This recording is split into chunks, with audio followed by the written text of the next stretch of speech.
ఇవాళ వీడియోలో అద్భుతమైన సీనరీస్‌తో పాటు ఇంకో మహా అద్భుతాన్ని చూపిస్తా. అదేంటో తెలుసా? ఆల్రెడీ థంబ్‌నెయిల్ మీద పెట్టేసుంటాను. తెలిసిపోయి ఉంటుందేమో. అదే వరల్డ్స్ లార్జెస్ట్ లివింగ్ థింగ్ చూపిస్తా. లార్జెస్ట్ లివింగ్ థింగ్ అనగానే అందరూ బ్లూ వేల్ అనుకుంటారు. కానీ కాదు. ఒక చెట్టు, ఒక పెద్ద చెట్టు.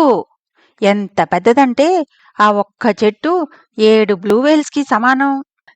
చెట్టులే అని తీసి పారేయకండి. దాని గురించి నమ్మలేని వింతలు విశేషాలు బోలెడన్నున్నాయి. మామూలుగా అడవుల్లో వచ్చే మంటల వల్ల చెట్లు కాలిపోయి చచ్చిపోతూ ఉంటాయి కదా! కానీ ఇది అలా కాదు. చచ్చిపోదు. ఆ మంటల వల్ల రీప్రొడక్షన్ జరుగుతుందంట. చాలా ఇంట్రెస్టింగ్ కదా! ఇలాంటి విశేషాల్లో ఇంకా బోలెడన్ని తెలుసుకుందాం. ఉట్టిగా తెలుసుకోవడం కాదు, కళ్ళారా చూస్తూ, ఎంజాయ్ చేస్తూ తెలుసుకుందాం. వెల్కమ్ బ్యాక్ టు విజయాస్ హర్విల్లు. నేను చెప్పేది కొంచెం మిస్ అయినా పర్వాలేదు. సీనరీస్ మాత్రం మిస్ అవ్వకుండా చూడండి. మరి ఇంత అపురూపమైన చెట్టు మన చుట్టుపక్కల ఉండదు కదా! మీకు తెలియందేముంది? మనుషుల మధ్యలో ఉంటే ఎప్పుడో చచ్చుండేది. అందుకే దూరంగా ఎక్కడో కొండ మీద అడవుల్లో ఉంది. అది అడవనకుండా చక్కగా పార్క్ అని పేరు పెట్టారు. ఇంతకీ ఆ పార్క్ పేరు సిక్వోయా నేషనల్ పార్క్. ఈ పార్క్ ఉన్న కొండ కూడా ఇట్లాంటి కొండ కాదు. 14,000 ఫీట్ హైట్లో ఉంది. ఆల్మోస్ట్ కైలాసానికి ఒక్క మెట్టు తక్కువలో ఉన్నట్టుంటుంది. అందుకే అలాంటి ప్లేస్‌కి కారేసుకుని రయ్యరయ్యమంటూ వెళ్ళిపోలేము. కార్‌కి స్పెషల్‌గా చైన్‌లు కట్టాలి. ఇంతకుముందు వీడియోలో చూపించాను కదా! ఇలాంటి చైన్‌లుంటేనే పైకి ఎలౌ చేస్తారు. మరి అంత ఎత్తులో ఉన్నప్పుడు మంచు పడుతుంది. అదేమో మనకి చెప్పకుండానే పడుతుంది మరి. దారి కూడా అంతే. ఎంత అందంగా ఉందో చూసారా? అంతే కష్టంగా కూడా. మొన్న వీడియోలో చూపించాను కదా! మబ్బుల్లోంచి దూరి ఎంత కష్టపడ్డాం. ఆ వీడియో మిస్ అయిన వాళ్ళు కింద డిస్క్రిప్షన్‌లో లింక్ ఇస్తాను చూడండి. ఈ ఏరియాలో ఇంత ఎత్తులో సిగ్నల్ ఏంటా అనుకున్నాను కానీ తర్వాత అర్థమైంది కన్‌స్ట్రక్షన్ వర్క్ ఏదో జరుగుతోంది. అబ్బబ్బబ్బబ్బా! ఈ సీనరీ చూడండి. అద్దిరిపోయింది గదా! ఈ సిక్వోయా నేషనల్ పార్క్‌కి వెళ్ళే రోడ్డు కూడా చూసారా? గమనించారా? పొట్లో మెలికల కంటే ఇంకా ఎక్కువ మెలికలనిపిస్తుంది. ఇలా ఎత్తు ఎక్కేటప్పుడు పొట్లో ఎవరికైనా జెయింట్ వీల్ తిరిగే ప్రాబ్లం ఉంటే మాత్రం పాపం వాళ్ళకి మాత్రం కష్టమే. పొట్లోదంతా ఇక్కడ రోడ్డు మీద పడేస్తారు. పోనీ పొట్లో మళ్ళీ ఏమన్నా పెట్టుకుందాం అనుకుంటే ఇక్కడ చుట్టుపక్కల ఏమన్నా దొరికితేనా? ఈ అందమైన నేచర్‌ని చూసి పొట్ట నింపుకోవాల్సిందే. అబ్బా! సీనరీస్ మాత్రం ఏమున్నాయిలే అసలు. మామూలుగా కారెక్కగానే 10 నిమిషాల్లో గుర్రు పెట్టేస్తాను. కానీ ఇక్కడ అసలు ఈ సీనరీస్ కన్ను మూయనిస్తేనా కళ్ళు కూడా ఆర్పబుద్దెయ్యట్లేదు. ఇక్కడ రోడ్డు పక్కన మంచు చూసారా? సీనరీస్ బావున్నాయి కదా! అందుకే గబగబా కొన్ని సీనరీస్ చూపిస్తా.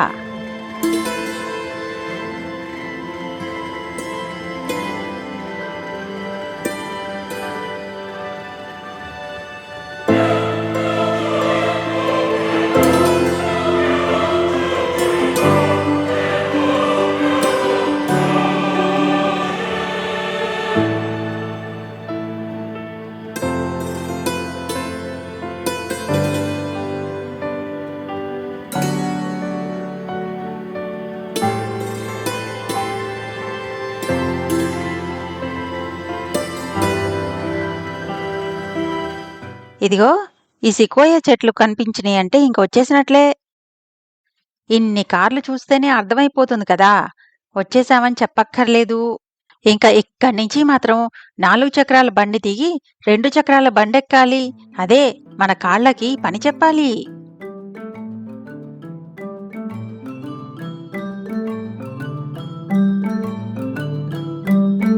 ఇక్కడ ఉన్న ఒకే ఒక కట్టడం అది.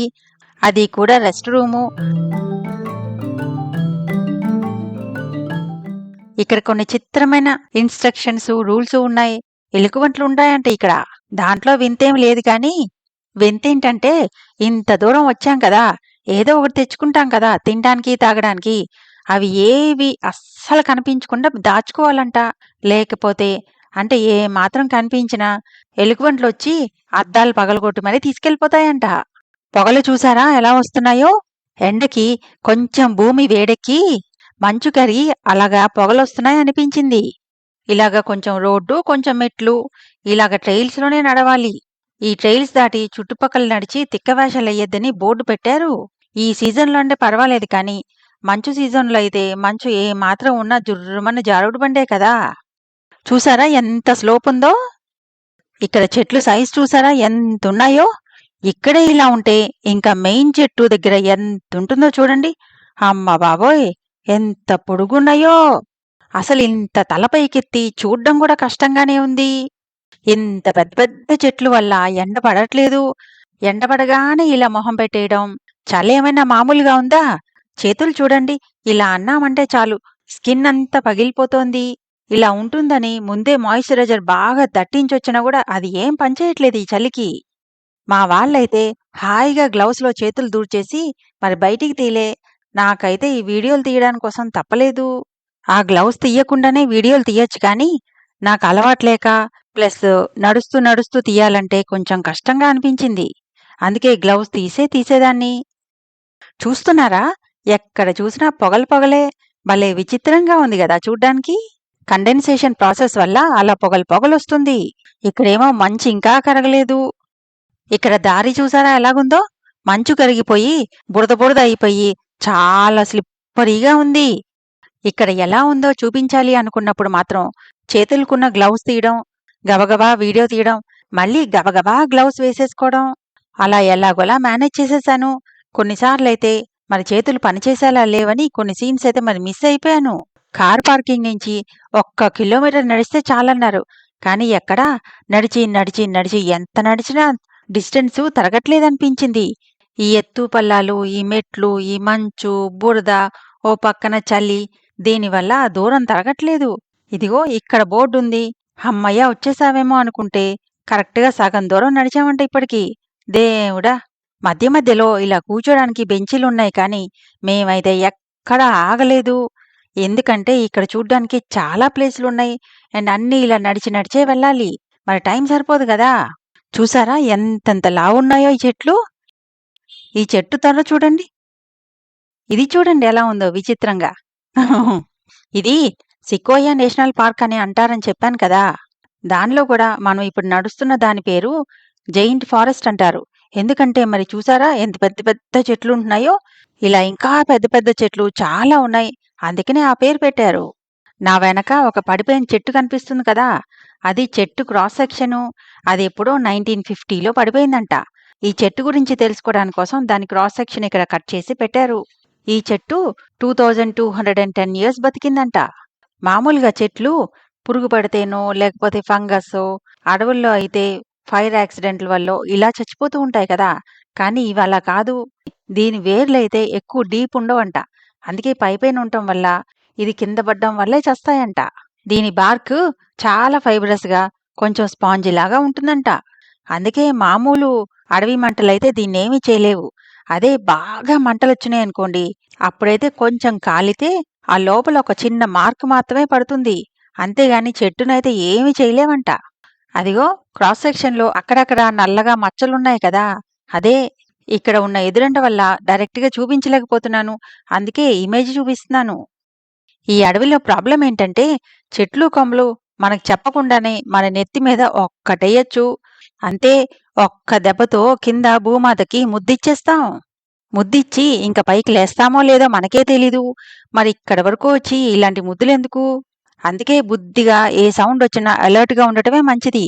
అలాగని ఇక్కడ బోర్డులు పెట్టారు. ఫైనల్‌గా వచ్చేసాం ద లార్జెస్ట్ ట్రీ దగ్గరికి. కానీ దురదృష్టం ఏంటంటే దగ్గరికి వెళ్ళనివ్వరు. దగ్గరికి వెళ్ళనివ్వకపోయేసరికి దాని వాల్యూము సరిగా తెలియట్లేదు. ఫర్ ఎగ్జాంపుల్ దీని బేస్‌లో సర్కంఫరెన్స్ 103 అడుగులు. అంటే ఎంత పెద్దదో చూడండి. బాగా జూమ్ చేయటం వల్ల ఇది చూడ్డానికి అలా అనిపించట్లేదు.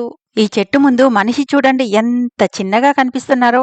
ఎంత చిన్నగా అంటే ఒక మనిషి ముందు ఎలుకుంటే ఎలా ఉంటుందో అలా ఉంటుందంట.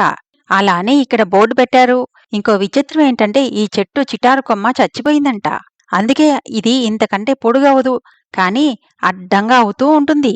మనం పెద్దవాళ్ళం అయిన తర్వాత అడ్డంగా ఎలా లావెక్కుతూ ఉంటామో ఈ పర్టిక్యులర్ చెట్టు కూడా అంతే అంట. ఎంత లావెక్కుతుందంటే ఒక మామూలు 60 అడుగుల చెట్టులో ఎంత చెక్కుంటుందో ప్రతి సంవత్సరం అంత చెక్క దీనికి యాడ్ అవుతూ ఉంటుందంట. అంత లావెక్కుతూ ఉంటుంది. ఈ చెట్టు వయసైతే 2200 సంవత్సరాలంట. ఇంతకంటే ఇంకా వయసున్న చెట్లు అంటే 3000 వయసున్న చెట్లు కూడా ఉన్నాయి. దీనికంటే ఎత్తైన చెట్లు ఉన్నాయి. అయితే మొత్తం చెక్క వాల్యూమ్‌లో ఇంతకు మించిన చెట్టు ఇంకొకటి లేదు ప్రపంచంలో. ఈ సిక్వోయా చెట్లు ఎక్కడంటే అక్కడ రయ్య రయ్య అని పెరుగుతాయనుకుంటే పొరపాటే. లొకేషను చాలా ఇంపార్టెంటు. ఎక్కడో తీసుకెళ్లి పాతేస్తే 100 ఇయర్స్‌కి ఇదిగో అమెరికన్ హాఫ్ డాలర్ కంటే ఇంకా సైజ్ చిన్నగా ఉంది. దీని బేస్ చూసారా? 36.5 అడుగులు. అంటే ఒక చిన్న సైజు ఇల్లే కట్టేసుకోవచ్చు లోపల. ఇది ఎంత వాల్యూమ్ అంటే దీనిలో నీళ్లు నింపితే ఒక మనిషి రోజుకొకసారి చొప్పున 27 సంవత్సరాలు స్నానం చేయొచ్చంట. మైండ్ బ్లోయింగ్ కదా! ఇవి సిక్వోయా చెట్టు కాయలు. ఇవి జస్ట్ 3 ఇంచెస్ ఉంటాయంతే. ఈ ఒక్కొక్క కోన్‌లో సుమారుగా 200 సీడ్స్ ఉంటాయి. ఇవి వేడి తగలగానే ఆ లోపలున్న విత్తనాల్ని రిలీజ్ చేస్తాయి. అందుకే ఫారెస్ట్ ఫైర్స్ అప్పుడు ఆ వేడికి రిలీజ్ అయిపోయి రీప్రొడక్షన్ తొందరగా అవుతుంది. చెప్పడం మర్చిపోయా, ఈ సిక్వోయా చెట్టుకి జనరల్ షర్మన్ అనే పేరు పెట్టారు. ఆ చెట్టు ముందు ఎలుక పిల్లల్లాగా మేం కూడా ఫోటోలు తీయించేసుకున్నాం.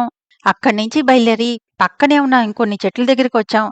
ఇవైతే హాయిగా టచ్ చేస్తూ దగ్గర్నుంచి ఫోటో తీయించుకోవచ్చు.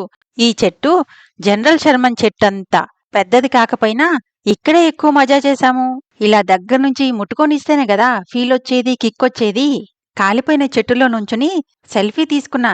ఏముంది కదా ఇది! ఈ తొర్ర చూడండి ఎంత హైటుందో! అసలు ఇంత చిన్న చెట్టే ఇలా ఉంటే ఇంకా జనరల్ షర్మన్ ట్రీ ఎలా ఉంటుందో దగ్గర్నుంచి. నాకైతే ఇంత పెద్ద పెద్ద చెట్లు పక్కన ఈ మనుషుల్ని చూస్తుంటే చిన్నప్పుడు చదువుకున్న లిల్లీపుట్ స్టోరీసు, సినిమాలు ఉంటాయి కదా అవన్నీ గుర్తొస్తున్నాయి. నిజంగా జెయింట్ ఫారెస్ట్ అని భలే పేరు పెట్టారులే.